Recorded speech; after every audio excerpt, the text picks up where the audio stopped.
अस्सलाम वालेकुम। आपको आज के प्रोग्राम में खुशामदीद। हुकूमत और अपोजिशन के दरमियान मुज़ाकरात होंगे या नहीं, इस हवाले से हुकूमत और अपोजिशन दोनों की तरफ से बड़े तवातुर के साथ बयानात सामने आ रहे हैं। वज़ीर आज़म के कोऑर्डिनेटर इख्तियार वली खान ने आज कहा कि वज़ीर आज़म ने PTI को पहली बार मुज़ाकरात की पेशकश नहीं की, बल्कि 7 मरतबा मुज़ाकरात की दावत दी, लेकिन PTI वाले मुज़ाकरात की बात को मजाक में उड़ा देते हैं।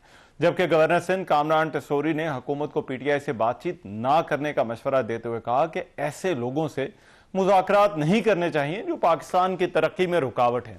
दीगर हुकूमती वज़रा भी अपोजिशन के साथ मुज़ाकरात पर अपने तहफ़्फ़ुज़ात का इजहार करें। गुज़िश्ता रोज़ वज़ीर दिफ़ा ख्वाजा आसिफ ने कहा था कि PTI के लीडर के सियासी DNA में मुज़ाकरात की गुंजाइश नहीं है। वज़ीर आज़म के मुशीर बराए सियासी अमूर राना सनाउल्लाह ने कहा था कि इमरान खान की पॉलिसी में बातचीत, मुज़ाकरात और मसाइल का हल शामिल नहीं। वज़ीर ममलिकत बराए दाखिला तलाल चौधरी ने कहा था कि वज़ीर आज़म का कहना है कि बातचीत होगी लेकिन ब्लैक मेलिंग नहीं होगी। उन्होंने यह भी कहा कि तहरीक इंसाफ की पोजीशन हर घंटे बदलती रहती है, लेकिन दूसरी तरफ गुज़िश्ता रोज अपोजिशन इत्तेहाद तहरीक तहफ़्फ़ुज़ आईन पाकिस्तान ने हुकूमत की जो मुज़ाकरात की पेशकश थी उसे कबूल कर लिया था। महमूद खान अचकज़ई की ज़ेर सदारत तहरीक तहफ़्फ़ुज़ आईन पाकिस्तान का इजलास हुआ था। इस इजलास के बाद जारी बयान में यह कहा गया था कि पार्लियामान कानून की बालादस्ती और इंसानी हकूक की पासदारी पर मुज़ाकरात के लिए तैयार है। अपोजिशन इत्तेहाद के मरकजी रहनुमा मुस्तफ़ा नवाज खोखर ने का यह कहना था कि हुकूमत से मुज़ाकरात में इमरान खान की रिहाई या केसेस के खात्मे के मुतालबे पर जो है वो नहीं होंगे, लेकिन PTI ने अलबत्ता वज़ीर आज़म की जो मुज़ाकरात की जो पेशकश है उसे मुस्तरद कर दिया था। शेख वकास अकरम जो कि मरकजी सेक्रेटरी इत्तलात है, उन्होंने हुकूमत पर इल्ज़ाम लगाया था कि हुकूमत मुज़ाकरात को एक दोगलेपन और अवाम को बेवकूफ़ बनाने के लिए इस्तेमाल कर रही है। उनका यह भी कहना था कि PTI से मुआफ़ी मांगने का मुतालबा हुकूमत की सियासी घबराहट और फिक्री दिवालियापन है, लेकिन साथ ही साथ सियासी मफाहमत और मुज़ाकराती अमल को जो आगे बढ़ाने के लिए एक जो कमेटी कायम की गई, PTI के साबिक रहनुमा जिनमें शामिल हैं और उसे नेशनल डायलॉग कमेटी का नाम दिया गया, वो फिर से मुतहरिक हो गई है। इस कमेटी ने वज़ीर आज़म शहबाज शरीफ को बाज़ाब्ता खत भेजा है जिसमें वज़ीर आज़म की जानिब से अपोजिशन के साथ मुज़ाकरात की पेशकश को खुश आइन करार दिया है। इस खत में उन्होंने कोट लखपत जेल में कैद PTI के सीनियर रहनुमाओं को पैरोल पर रिहा करने का मुतालबा भी किया है। अब हुकूमत और तहरीक इंसाफ के दरमियान मुज़ाकरात की कोई राह निकल सकेगी या नहीं, पाकिस्तान तहरीक इंसाफ इन तमाम मामलात को किस तरह से देखती है, इस बात करने के लिए तहरीक इंसाफ के मरकजी सेक्रेटरी इत्तलात सीनियर रहनुमा शेख वकास अकरम साहब इस वक्त जो है वो मेरे साथ मौजूद है। उनसे इस हवाले से बात करते हैं। शेख साहब बहुत शुक्रिया। शेख साहब बहुत बात हो रही है मुज़ाकरात होंगे या नहीं होंगे, तहरीक इंसाफ का मौक़िफ़ जो है वो इस पर क्या है, लेकिन मैं आपसे एक डिटेल में जानना चाहता हूं कि ये जो सारा प्रोसेस चल रहा है, ये जो कोशिशें हो रही हैं, इस प्रोसेस को आप किस तरह से देखते हैं, और ये जो मुज़ाकरात की बात है क्या इससे आपकी कोई तवक्कुआत है या नहीं? पहली बात तो ये है कि इमरान खान साहब की एक ट्वीट आई, क्योंकि ये कल से कोराम मचा हुआ है जी के तहरीक इंसाफ ने इसको रिजेक्ट किया और अब तहरीक तहफ़्फ़ुज़ आईन पाकिस्तान जो है उन्होंने डायलॉग की ऑफर जो है उसको एक्सेप्ट किया, और उस पर TV चैनल्स भी और रिपोर्टर्स भी जो हमारे दोस्त हैं वो सब मुझे बार बार मुझसे बात कर रहे थे। मैं जरा आपको क्लियर कर देता हूँ। 4 तारीख को इमरान खान साहब की एक ट्वीट आई जिसमें उन्होंने लिखा, एक पैरा में उनका पैगाम आया कि उनकी पार्टी फॉर्म 47 की गवर्नमेंट या एस्टैब्लिशमेंट दोनों में से किसी के साथ भी मुज़ाकरात के हवाले से एंगेज नहीं करेगी। इसी पैराग्राफ की आखिरी 3 लाइन ये थी कि जो हमारे इत्तेहादी है तहरीक तहफ़्फ़ुज़ आईन पाकिस्तान में, जिनमें अचकज़ई साहब और राजा नासिर साहब MWM के, मुज़ाकरात के हवाले से अगर कोई अप्रोच करता है तो इसका फैसला ये कर लेंगे। तो बेसिकली जो ट्रैक रिकॉर्ड है गवर्नमेंट का इमरान खान साहब की जात के हवाले से, उनकी सिस्टर्स के हवाले से, उनकी पार्टी के हवाले से, जो बाकी अशीरान कोट लखपत में है या बाकी जेलों में है या जिन पे नाहक केसेस हो रहे हैं, उस हवाले से फ्रॉम 9 मई से लेके आज तक ये जो कई लोग खान साहब के पास मुज़ाकरात और की जो है वो ऑफर्स लेके जाते रहे, और कई जगहों पे उन्होंने, जैसे संजानी में आपको याद होगा कि आजम स्वाति साहब और गौर साहब के लिए सुबह सुबह 7 बजे जेल खोली गई। खान साहब ने बड़े दिल का मुजाहरा किया, खान साहब ने चंद दिन के लिए जलसा आगे किया, मगर हुकूमत वो एक छोटी सी कमिटमेंट भी अपनी पूरी नहीं कर सकी। तो पूरा एक तनाजुर है इसका, इसकी रोशनी में खान साहब ने अपनी पार्टी को वाज़ेह तौर पे मना किया, बट साथ ही हमारी पार्टी क्योंकि एक अलायंस का हिस्सा है और खान साहब इसमें बिलीव करते हैं कि अपोजिशन की हाँ, तमाम आवाजें एक होनी चाहिए इस निजाम के खिलाफ खड़े होने के लिए, तो उसमें उन्होंने कहा कि अगर वो समझते हैं, अपनी पार्टी के हवाले से उन्होंने इंस्ट्रक्शन ठीक ये है। दे दी, मगर उन्होंने कहा अगर वो समझते हैं तो फिर वो ये फैसला कर सकते हैं कि मुज़ाकरात या डायलॉग करने हैं या नहीं करने हैं। और उससे पहले वो एक और अच्छा, मैसेज में ये भी पार्टी को वाज़ेह बता चुके हैं कि आप लोग जो है वो अचकज़ई साहब की बात पे जो है वो जरूर तवज्जो दें। तो उस तनाजुर में हमने अच्छा, तो जो ठीक। प्राइम मिनिस्टर का आया पैगाम, पैगाम से मुराद पब्लिकली उन्होंने बात की है, उस पे हमने कहा ये डुप्लिसिटी है पे आप ये कहते हैं कि जी हम ये ना करें, ये ना करें, ये ना करें, जो जुल्म फसाइयत हमारे साथ हो रही है, चीफ मिनिस्टर को आप मिला नहीं सकते, एक छोटी सी मुलाकात करा नहीं सकते, हाँ, इधर आप कह रहे हैं जी मुज़ाकरात हमसे कर लो। तो हम तो इसको वो करते हैं खान साहब के फलसफे की रोशनी में करते हैं। और साथ ही उस प्रेस रिलीज में मैंने ये भी कहा कि गवर्नमेंट शुड अप्रोच तरीके ठीक। तहफ़्फ़ुज़ आइन पाकिस्तान, अचकज़ई साहब को और अलामा अच्छा, नासिर साहब को, अगर वो किसी किस्म की कोई चीजों की उसकी तरफ लेके जाना चाहते, तो ये सर बड़ा वाज़ेह सा है, इमरान खान साहब की हिदायत है, लोग इसमें फलसफे ढूंढ रहे हैं, इसमें कोई ऐसी वो छुपी हुई बात नहीं, इसमें हाँ, बड़ी सिंपल बात है। उन्होंने जिनको ठीक। मना फरमाया और जिनको इख्तियारात दिए, वो उनके ट्वीट्स के अंदर अच्छा, जो है वो आया है, वाज़ेह है, और उसी लाइंस के ऊपर पाकिस्तान तहरीक ने बयान दिया। अब तहरीक तहफ़्फ़ुज़ आइन पाकिस्तान का एलामिया आ गया है, जो उनकी कल रात की मीटिंग हुई है, उन्होंने इसको वेलकम किया डायलॉग को।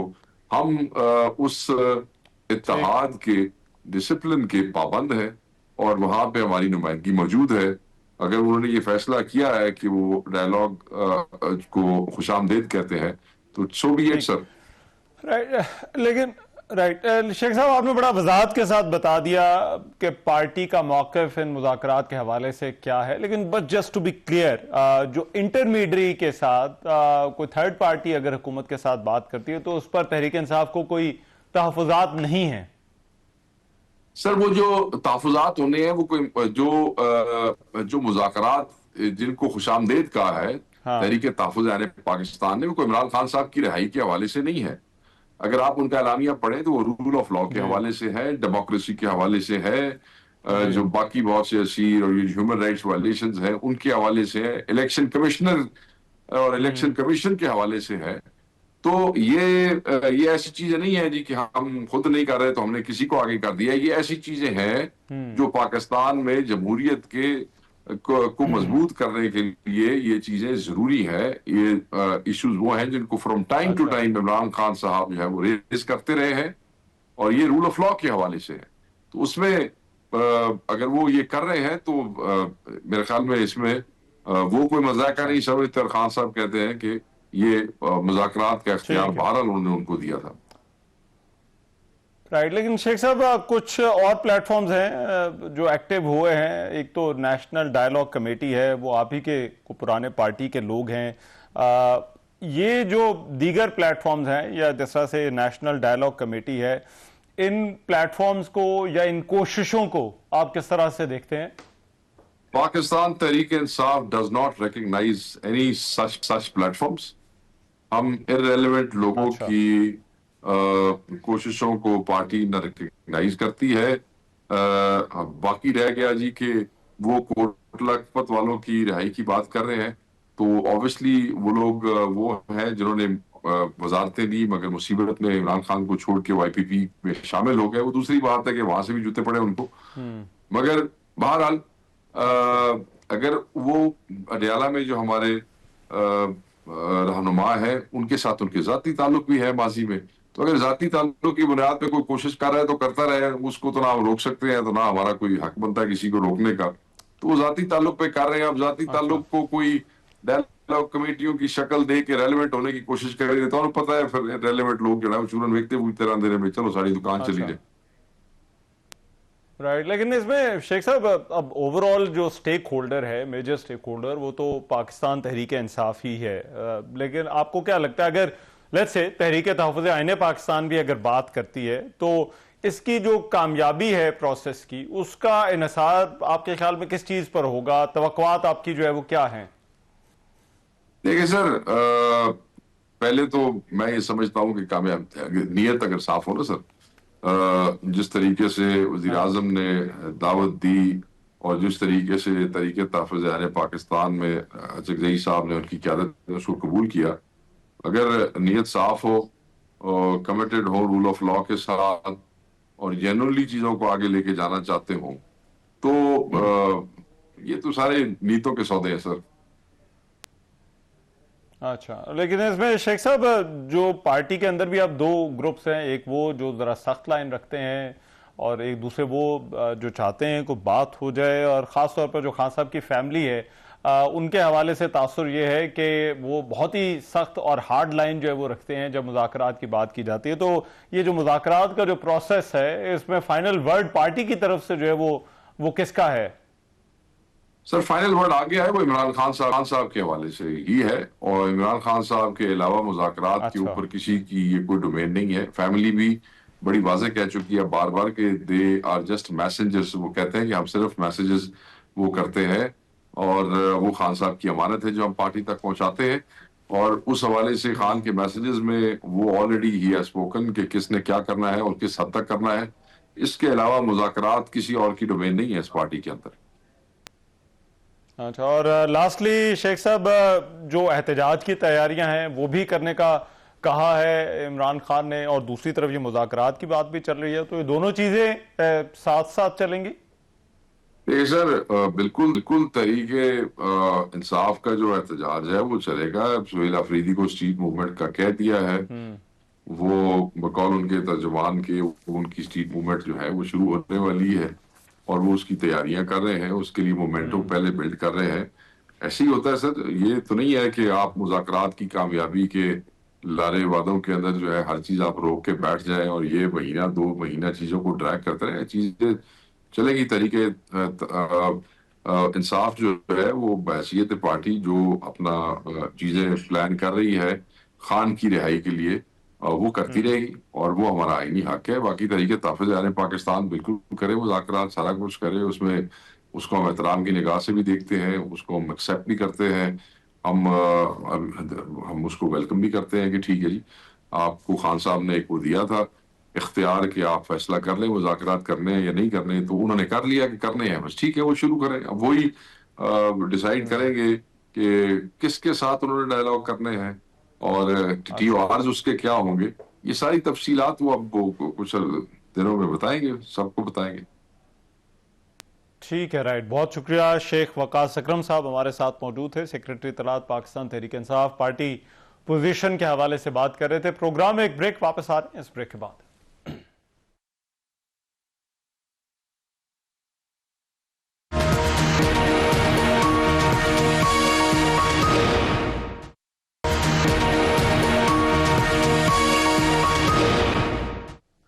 Welcome back after the break. ये जो हुकूमत और अपोजिशन के दरमियान और पाकिस्तान तहरीक इंसाफ के दरमियान मुज़ाकरात की बात चल रही है, इस पर बात करने के लिए इस वक्त मेरे साथ मौजूद हैं फवाद चौधरी साहब, सीनियर सियासतदान हैं, नेशनल डायलॉग कमेटी जो बनी है वो उसमें ये एक्टिव हैं। फवाद चौधरी साहब, बहुत शुक्रिया आपके वक्त का।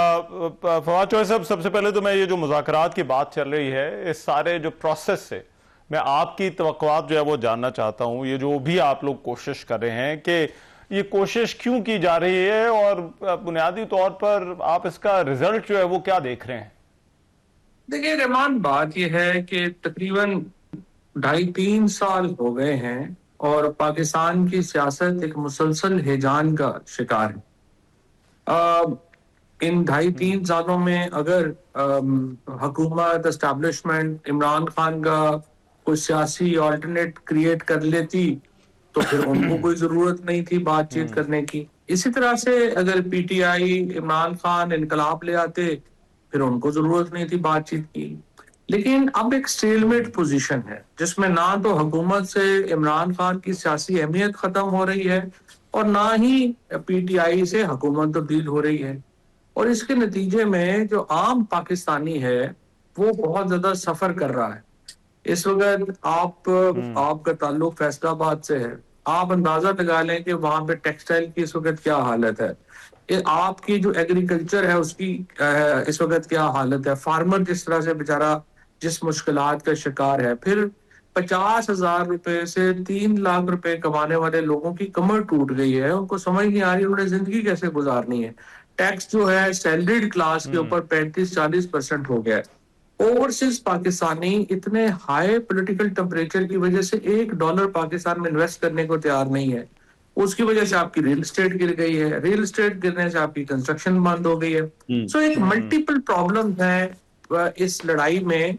इस लड़ाई के जो मेन प्लेयर्स हैं शायद उनको फर्क ना पड़ रहा हो, लेकिन जो मैं और आप हैं और आम पाकिस्तानी है, हम लोगों को बहुत ज्यादा फर्क पड़ रहा है। और हमारे लिए तो खैर और भी ज्यादा मसाइल हैं। हमारे केसेस ही खत्म नहीं हो रहे, 3 साल हो गए हैं। हमारी एग्जिट कंट्रोल लिस्ट नहीं खत्म हो रही, हमारी जिंदगी नॉर्मल नहीं। तो खैर भारत ये सारी सूरत हाल है। इसमें देखिए बहुत अहम है कि आप सियासी टेम्परेचर नीचे हों और मुल्क एक अमूमी सियासी माहौल की तरफ बढ़े। और जिस तरह मैंने आपको अर्ज किया कि या तो एक दूसरे को शिकस्त दे देता, वो हो नहीं रहा। तो इसलिए हमने जब ये डोल डाला था नेशनल डायलॉग कमेटी का, तो बड़े कम लोगों को ख्याल था कि ये मुमकिन हो सकेगा, लेकिन अल्हम्दुलिल्लाह विद इन वीक्स आपने देखा है कि एक माहौल बन गया। राइट, बिल्कुल आपकी बात तो ठीक है, माहौल बना है, बात आगे चलिए। लेकिन इसमें चौधरी साहब जो मेजर स्टेक होल्डर है वो पाकिस्तान तहरीक इंसाफ है। अब वो ना तो आपको ओन कर रहे हैं, ना इस प्रोसेस को जो है वो ओन कर रहे हैं, फिर भी आपको लगता है कि कोई राह इसमें से निकल सकती है?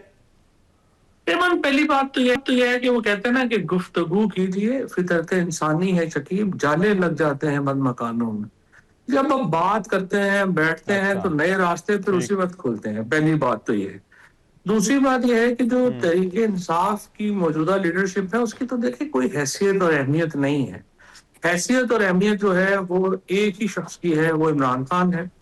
और उसके बाद जो तहरीक इंसाफ में अगर किसी की कोई इंपॉर्टेंस है, तो वो कोट लखपत में जो 5 असीरान हैं उनकी है। और हम ये समझते हैं, इसीलिए हम बार बार ये बात कर रहे हैं कि अगर आप चाहते हैं कि संजीदा मुज़ाकरात की तरफ बात बढ़े, तो फिर आप शाह महमूद कुरैशी को, महमूद रशीद साहब को, एजाज चौधरी साहब को, यास्मीन राशिद साहिबा और उमर चीमा को आप जो है वो पैरोल पे रिहा करें, ताकि वो इस मुज़ाकरात को, गुफ्तगू को आगे बढ़ा सकें। और फिर वो लोग हैं जो कि इमरान खान से भी एक बात कर सकते हैं, मुतालबा कर सकते हैं।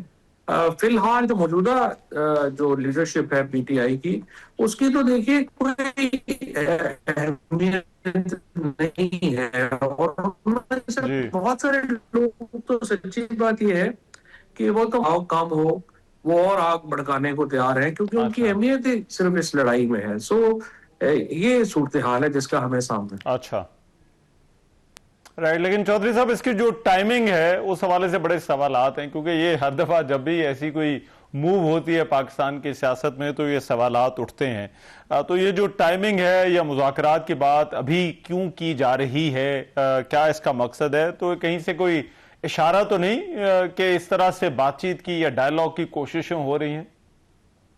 देखिए अभी तक तो इशारा नहीं है, लेकिन इशारा होना चाहिए, क्योंकि इशारे के बगैर तो बात नहीं बननी। देखो ना, सिंपल बात है, 3 फरीक हैं, एस्टैब्लिशमेंट है, हुकूमत है और तहरीक इंसाफ है, इमरान खान है। अब इन तीनों का ये कंसेंसस होगा कि एक जो है वो सियासी टेम्परेचर में कमी आनी चाहिए, तो ही कमी आएगी। अगर इनमें से एक भी ये समझता होगा कि नहीं ऐसे ही ठीक है और हमने सियासी टेम्परेचर बढ़ा रहने में ही फायदा है, तो फिर ज़ाहिर बातचीत आगे नहीं चल सकती। लेकिन इसी तरह से अगर आप ये समझते हैं कि एस्टैब्लिशमेंट की आशीर्वाद के बगैर को प्रोसेस मुकम्मल हो जाए, तो वो मुकम्मल नहीं हो सकता। लिहाजा मैं तो बड़ी पहले से ये बात कर रहा हूँ कि पाकिस्तान को एक इंक्लूसिव डायलॉग की जरूरत है, जिसमें एस्टैब्लिशमेंट, सियासी जमातें आपस में एक बात कर सकें और हम एक फ्रेमवर्क की तरफ वापस आ सकें। ठीक है, लेकिन इसमें चौधरी साहब जो पीटीआई की पोजीशन है उस हवाले से तो हमने बात की, गवर्नमेंट की भी एक पोजीशन है और गवर्नमेंट को ऐसा लगता है कि इमरान खान पर ट्रस्ट नहीं है। अगर वुज़रा के बयानात देखें तो वो भी यही कह रहे हैं कि इमरान खान से जो है वो बात नहीं हो सकती या वो उस बातचीत पर ट्रस्ट जो है वो नहीं किया जा सकता। तो आपका बड़ा वक्त गुजरा है खान साहब के साथ, तो आपको लगता है कि वो मुज़ाकरात ही can come around this entire process, ये जो निगोशिएशंस की बात हो रही है, या ऐसे किसी मुज़ाकराती अमल में वो आ सकते हैं? नहीं, बिल्कुल वो बात यही करेंगे, वो बात करना भी चाहते हैं। लेकिन देखें ना, अगर आपने एक शख्स को जो है कोई ऑप्शन ही नहीं दी हुई और कोई आपकी ऑल्टरनेटिव अवेलेबल ही नहीं है, तो वो सख्त पोजीशन ही रखेगा ना, वो क्या रखेगा। इसीलिए तो हम बार बार कह रहे हैं कि जब एक माहौल बनाने के लिए आप जो कोट लखपत के असीरान हैं उनको रिहा करें, ताकि एक माहौल बने गुफ्तगू का। अगर आप एक माहौल नहीं बना सकते गुफ्तगू का, बातचीत का, तो फिर ये तवक्को करना कि इमरान खान बगैर किसी वजह के अपनी सख्त मौकफ में पीछे हट जाए, तो ये भी तो देखे ना, एक अजीब ही सोच है। अगर आप चाहते हैं कि इमरान खान की तब्दीली, सोच में तब्दीली आए या वो अपनी पोजीशन बदलें, तो फिर आपको भी तो अपनी पोजीशन बदलनी है ना। आपने अगर उनको जो है वो कोई सहूलत नहीं मिल रही, आपने इलेक्शन उनका चोरी कर लिया, आपने जो जुल्म और तशद्दुद की इंतहा, बर्बरियत की इंतहा कर ली, तो उसके बाद ये तवक्को करना कि वो पोजीशन भी सख्त नहीं रखेंगे, ये तो कैसे मुमकिन है। ये तो टेस्ट होना है। इमरान खान पे ओनस तो आए पहले कि वो अपनी पोजीशन। राइट, बहुत शुक्रिया फवाद चौधरी साहब हमारे साथ मौजूद थे। प्रोग्राम में एक ब्रेक शामिल कर रहा हूं, वापस आते हैं इस ब्रेक के बाद।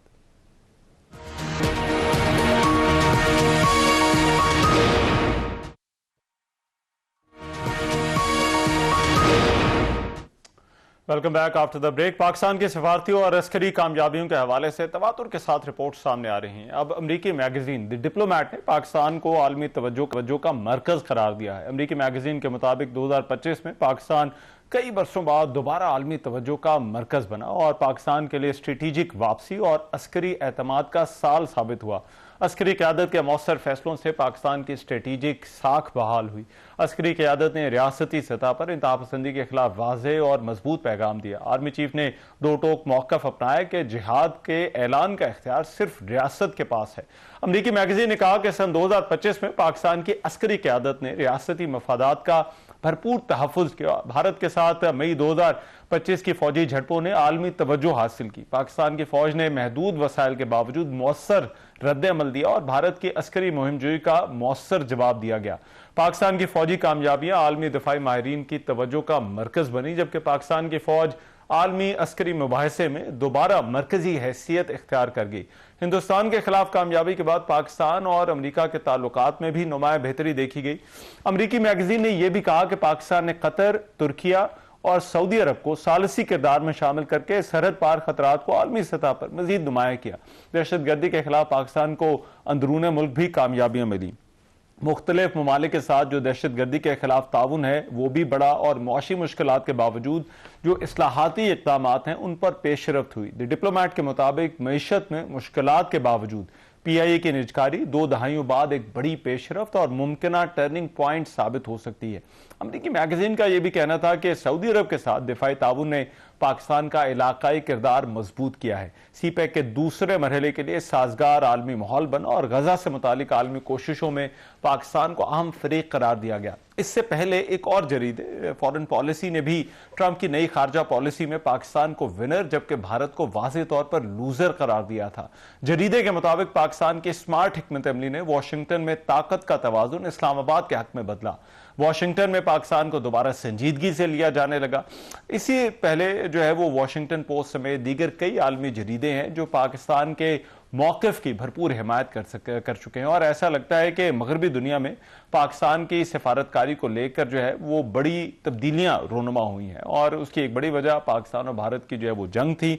अब ये जो मामला है और पाकिस्तान और भारत की जो जंग थी उस के असरात क्या थे साल 2025 में और आगे हमारे लिए क्या चैलेंजेस हैं, इस पर बात करने के लिए मेजर जनरल रिटायर्ड जाहिद साहब इस वक्त साथ मौजूद हैं। उनसे इस हवाले से मजीद बात करते हैं। जाहिद महमूद साहब, बहुत शुक्रिया आपके वक्त का। जाहिद महमूद साहब, सबसे पहले तो मैं आपसे जानना चाहता हूँ, ये जो बड़े तवातुर के साथ हम रिपोर्ट्स देख रहे हैं वेस्टर्न मीडिया के अंदर, इनको आप किस तरह से देखते हैं और ये जो पाकिस्तान और भारत के दरमियान जो मामलात हैं, आपको क्या लगता है कि बाहर की दुनिया में जो दोनों मुल्कों को देखने का रीजन में नुक्ता नजर था वो किस हद तक बदला है?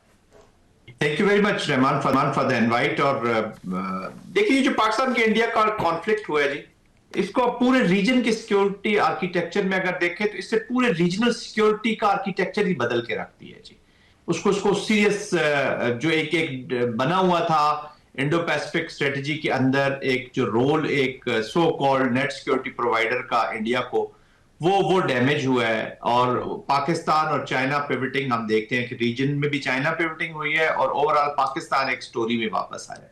अभी आपने बात की ये दोनों मैगजीन्स में जो भी, और उससे पहले भी वॉशिंगटन पोस्ट में हम देख रहे थे। देखिए, पहली बात तो ये समझने की है कि these are not ordinary magazine, foreign policy भी और डिप्लोमेट दोनों, बहुत सारे लीडर्स इसको पढ़ते हैं, बहुत सारे ओपिनियन मेकर्स, बहुत सारे स्ट्रेटजिस्ट इसको पढ़ते हैं, और फिर ऐसी आर्टिकल्स के जरिए और ऐसी असेसमेंट के जरिए वो अपना एक व्यू पॉइंट बनाते हैं, जो एक एनवायरनमेंट को स्टडी करते हैं जो मौजूदा हालात में।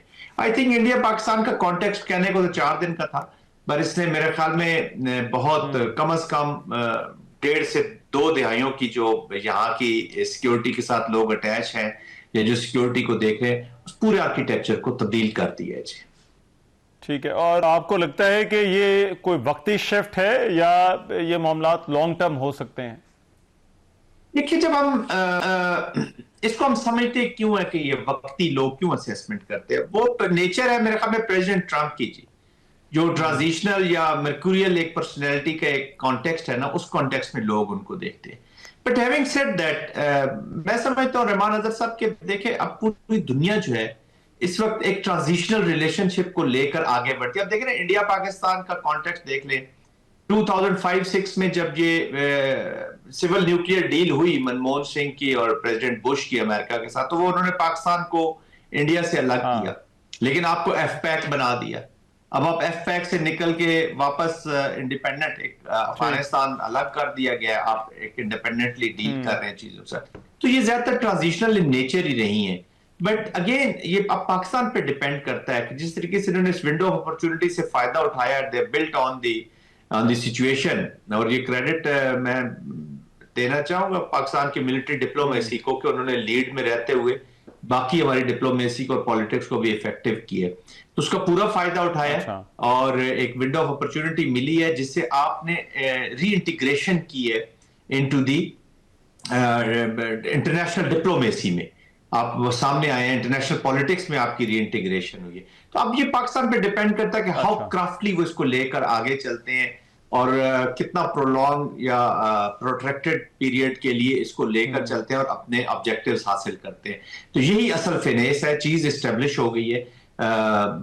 और प्रेसिडेंट ट्रंप जब तक ऑफिस में है, पूरा रीसेट चल रहा है। हम देख रहे हैं कि पूरी दुनिया का रीसेट चल रहा है, रीजनल रीसेट चल रहा है। साउथ अमेरिकन को देख ले, वहां पे रीसेट है, अफ्रीका के बीच में चीजें हो रही हैं, वेस्ट एशिया देख ले, अपना पार्ट ऑफ द वर्ल्ड देख ले। उस रीसेट में लोग जो है वो एक दूसरे के साथ अपने इंटरेस्ट के साथ जुड़ रहे हैं, और पाकिस्तान को भी उसी का फायदा उठाना होगा और आगे लेकर चलना होगा चीजों को। राइट, लेकिन जनरल साहब, इसमें जो पाकिस्तान और भारत की मिलिट्री डायनामिक्स हैं उन पर क्या असर पड़ा है? और खास तौर पर क्योंकि भारत के ये जो मिलिट्री डॉक्ट्राइन थी कि अगर कोई दहशतगर्दी का वाकया होगा तो फिर पाकिस्तान में जो है वो तमाम तोपों का रुख पाकिस्तान की तरफ होगा, या कार्रवाई की जाएगी या उसका दावा किया जाएगा। अभी भी आपको लगता है कोई इस तरह की जो है वो कार्रवाई हो सकती है? और इस पर आपके ख्याल में जो है वो इस जो पाकिस्तान और भारत के दरमियान जो जंग हुई उसका क्या फर्क पड़ा है? देखिए रहमान अजहर साहब, मैं समझता हूँ नॉट दिस के I am a Pakistani and I am an ex military और मैं इंडिया को अंडर वो कर रहा हूँ। इंडिया तो बिल्कुल ही अंडरमाइन हो गया जी, इंडिया की तो कोई पॉलिसी भी, क्योंकि ये this is no more secular और डेमोक्रेटिक इंडियन नेशनल ऑब्जेक्टिव्स की अचीवमेंट के लिए तो चीजें हो नहीं रही थी। Unfortunately their military has become militant wing of the Sangh Parivar, और उनके जो मिलिट्री लीडर्स हैं वो पॉलिटिकल स्टेटमेंट्स दे रहे हैं। वॉर के बारे में जो भी स्टेटमेंट होगी that is primarily a political statement, और इनकी आवाम को इन्होंने जिंगोइज्म कर करके वो एक सोल्जर बना दिया, फौजी बना दिया, वो लार वकल लड़ाई के मोड में। और उसकी क्लियर रिफ्लेक्शन ये जो क्रिकेट में हम चीजें देखते रहे, it is a clear reflection कि कितना हेट बेस्ड इन्होंने, अच्छा उसी हेट में जो अपने लोगों के अंदर इन्होंने क्रिएट किया, प्राइमरली अपने ही ऑब्जेक्टिव हासिल करना चाहते हैं, हिंदुत्व के ऑब्जेक्टिव, नॉट इंडिया के ऑब्जेक्टिव। तो ग्रेटर जो एक्सपेंशनिस्ट ग्रेटर इंडिया का डिजाइन है वो उसी अभी हिंदुत्व की करना तो दोनों ने है। कांग्रेस भी इसी में ऑब्जेक्टिव्स को परस्यू करती है और बीजेपी संघ परिवार भी वही करता है, लेकिन ये जरा थ्रू दी जो मीडियम इख्तियार कर रहे हैं वो हिंदुत्व का मीडियम है जी, उसमें भी इजाफा करना चाहते हैं जी। उनका पूरा एक जो स्टेट का, there are serious mind, strategic mind inside India जो खुद भी समझते ठीक हैं है कि इस पॉलिटिकल लीडरशिप को वॉर की समझ नहीं है। आज दो न्यूक्लियर कंट्रीज का ये कॉन्फ्लिक्ट अच्छा है। This is not a conflict between Hutus and Tutsis के दरमियान नहीं अफ्रीका में, दिस इज इंडिया पाकिस्तान ठीक है। न्यूक्लियर, 2 अरब राइट लोग यहाँ पर बसते हैं। ठीक आपने है, उस इनके दोनों मुल्कों conflict के का- हालात जो है वो पहले से मुख्तलिफ हैं। राइट, बहुत शुक्रिया। मेजर जनरल जाहिद महमूद साहब हमारे साथ मौजूद थे। प्रोग्राम में एक ब्रेक, वापस आ रहे हैं इस ब्रेक।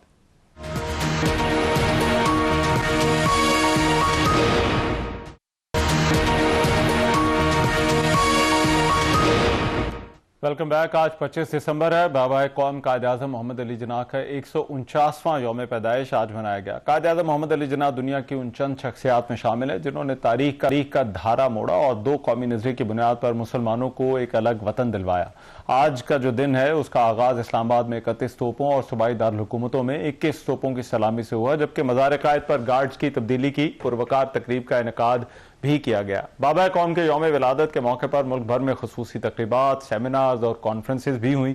सिविल और अस्करी क़यादत समेत हर शोबे से ताल्लुक रखने वाले अफराद ने कायद आज़म को खिराज तहसीन पेश किया और पाकिस्तान की सलामती और खुशहाली के लिए उनकी विरासत को आगे बढ़ाने के अज़्म का इजहार किया। दूसरी तरफ 25 दिसंबर ही पाकिस्तान समेत दुनिया भर में मसीह बरादरी के क्रिसमस के त्यौहार का दिन भी होता है। आज मुल्क के भी तमाम गिरजाघरों को लाइटों से सजाया गया। क्रिसमस के मौके पर सदर, वजीर आज़म और दीगर ने अपने पैगामात में कहा कि क्रिसमस उम्मीद, अमन और हमदर्दी का पैगाम लाती है और वजीर आज़म हाउस में भी क्रिसमस के हवाले से एक खुसूसी तकरीब का एहतमाम किया गया। आज के प्रोग्राम से इतना ही। मेजबान नजर को इजाजत दीजिए। अल्लाह ने के बाद।